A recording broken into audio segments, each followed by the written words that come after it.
Après l'architecture, changement de domaine pour évoquer celui de la santé et la problématique du don d'organes. À l'heure où nous parlons, 16 000 personnes sont en attente de greffe en France, Sandrine. Bonsoir Karine. Bonsoir. Vous êtes une jeune femme ravissante, souriante, pleine d'énergie. A priori, rien ne vous distingue des autres. Pourtant, vous avez une petite différence, je dirais une double différence même. Alors oui, moi j'ai eu une leucémie en 2004 et suite à cette grave maladie, j'ai eu la chance d'être greffée de la moelle osseuse et 3 ans plus tard des poumons. Vous nous raconterez pourquoi cette greffe de poumons après la greffe de moelle osseuse. Si effectivement 16 000 personnes sont dans l'attente d'une greffe en France, comme le disait Serge, 400 espèrent un rein en Aquitaine. Nous avons rencontré Eric et Simone, tous deux dans l'attente d'une transplantation. J'ai eu une greffe il y a 7 ans, 7-8 ans de ça maintenant. La greffe a eu un rejet. Et donc je suis dans cette attente depuis le mois de juin maintenant, inscrit dans les fichiers de l'Agence de biomédecine pour une nouvelle greffe. Éric Puech a perdu l'usage de ses reins après un accident de voiture en 2003.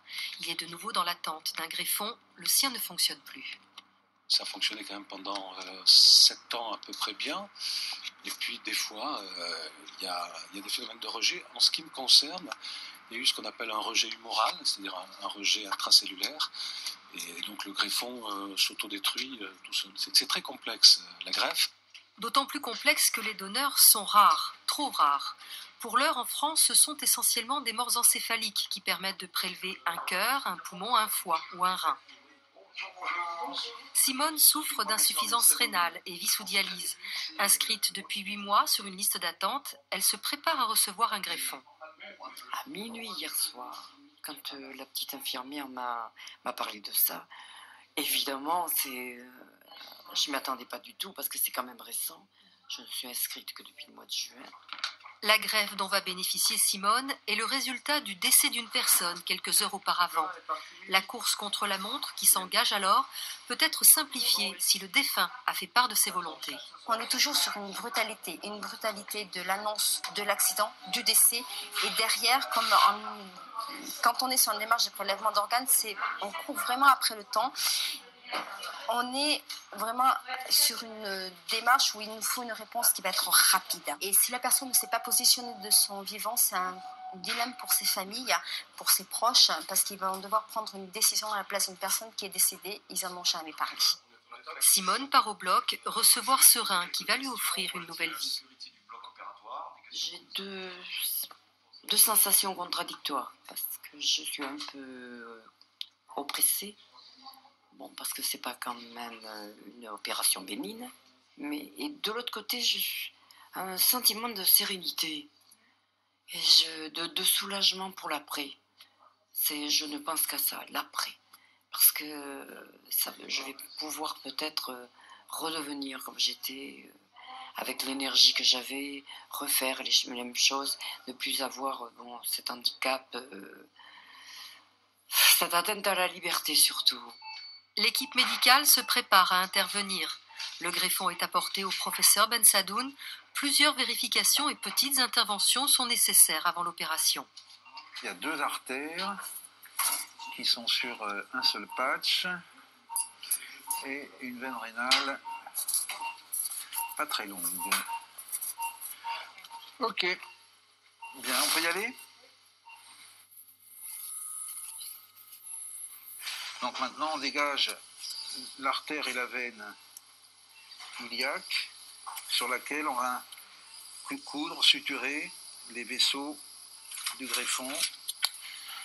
Donc on fait un test de positionnement du rein pour voir comment on pourra faire nos sutures dans de bonnes conditions. Non, il est parfait le rein. Le rein est l'organe le plus transplanté.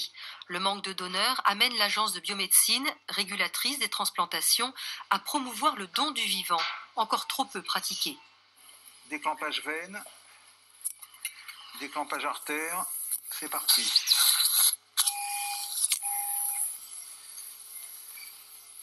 Regardez comme il rosille, vous voyez ? Comme c'est beau. Donc ça, c'est le meilleur moment de la transplantation, surtout quand ça ne saigne pas beaucoup au déclampage. Quand le greffon marche, le rein s'arrête, les reins propres, ce qu'on appelle les reins propres, les reins s'arrêtent de fonctionner définitivement et complètement.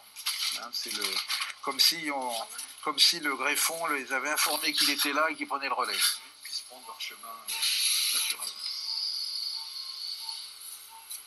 Le rein se met bien là, quand on fermera, et il reste à faire la suture entre l'urtère et la vessie pour que les urines puissent prendre leur chemin naturel. Il va marcher, hein. On n'a aucun doute là-dessus. Hein. L'Agence de biomédecine fait un travail de promotion pour le don d'organes en général. Il faut convaincre les Français de se prononcer de leur vivant sur ce cadeau fait à autrui. Les chiffres sont en progression, même s'ils restent relatifs.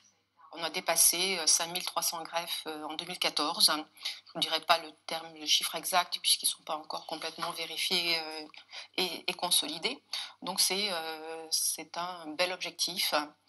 Après, dans le même temps, vous avez eu sur la liste d'attente en France plus de 16 000 patients inscrits. En Aquitaine, 400 personnes sont sur une liste pour recevoir un nouveau rein. Éric Puech est de nouveau dans l'attente, lui qui a déjà été greffé. Un cadeau pas si anodin que ça. On y pense beaucoup au tout début, quand l'opération vient d'avoir lieu, d'abord parce qu'on le ressent physiquement. Donc au départ, c'est vrai qu'on a l'impression vraiment d'avoir un corps étranger. Après, comment est-ce qu'on le ressent en termes d'impression de recevoir l'organe de quelqu'un? On se dit qu'il y a cette chance extraordinaire. Et puis on pense, parce qu'on ne peut pas ne pas y penser, que quelqu'un vient de décéder. Simplement, la première fois que j'ai été greffé, c'était suite à un accident de voiture. Là, j'irai à la seconde greffe debout sur mes deux jambes et d'une façon plus déterminée. Karine, est-ce que, comme Éric Puech, lorsque vous vous êtes réveillée, vous aviez le sentiment d'avoir quelque chose d'étranger dans votre corps? Non, j'ai d'abord eu le sentiment de respirer à nouveau. Il faut dire que vous étiez sous bouteille d'oxygène H24 du fait de vos poumons qui s'étaient abîmés à cause du traitement pour la leucémie. Oui, voilà, en fait... Suite à ma greffe de moelle osseuse, ces nouvelles cellules générées par cette greffe a attaqué petit à petit mes poumons. Et donc je me suis retrouvée dépendante d'une bouteille d'oxygène 24 heures sur 24. Je ne marchais quasiment plus. Et donc c'était vraiment très difficile. Donc au réveil, un sentiment de liberté. Est-ce que du coup, les jours et les semaines passant, vous avez repris un petit peu de poil de la bête, comme on dit, est-ce que vous vous sentiez... je dirais obligé de vivre plus pleinement?